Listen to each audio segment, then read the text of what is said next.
welcome you with buenos dias. And to tell you that it's so wonderful. I've wanted to come to South America for a very long time. And so here I am. Yay. It's my second time in South America. And Caroline, Elif, and I just, as you heard, got back from 5-6 days in San Pedro, which was fantastic. What a beautiful country.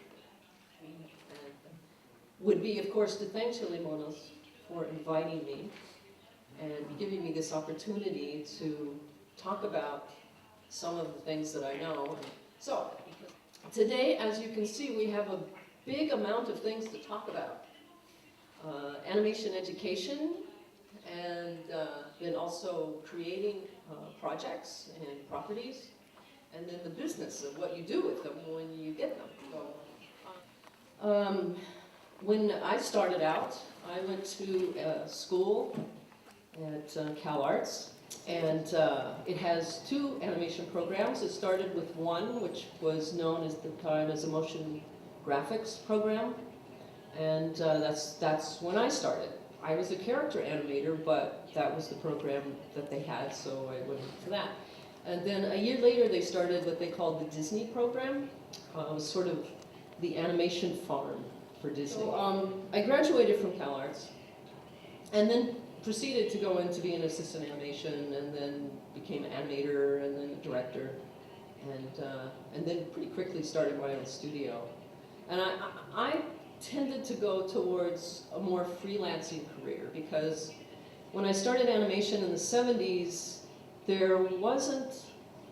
Disney was dying at that time, and there wasn't really interesting animation to do, really full-on animation. It was a lot of TV work that was very limited.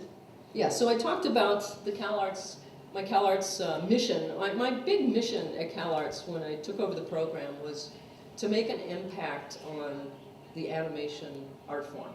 But the problem with the character animation is the studios are always at the door trying to steal those guys away. And when I first started there, they were stealing them away, so hardly any students graduated. So I went to the president of Cal Arts and said, you know, we really need these kids to stay and graduate. And he says, I agree entirely. And I said, well, I need you to help me tell the studios to just, sorry guys, you can't come in here every time you want. You have to wait till the end of the year. If you let these guys graduate, it's going to make the form that you get from them all the more valuable, because rather than just getting assistant animators or people that you need to fill in your slots, you're going to get the people that are going to lead and create the properties that will make you guys wealthy. This was a series that I did. This is the Craftsman series for Cartoon Network.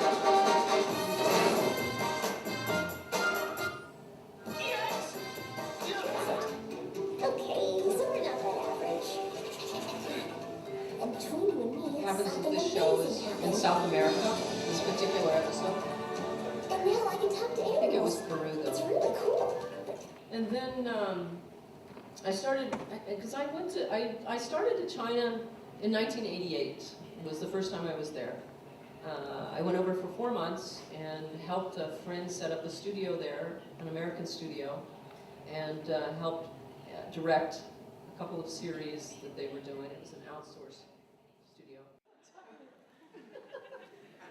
Well, you guys have been terrific. Thank you. I really enjoyed it.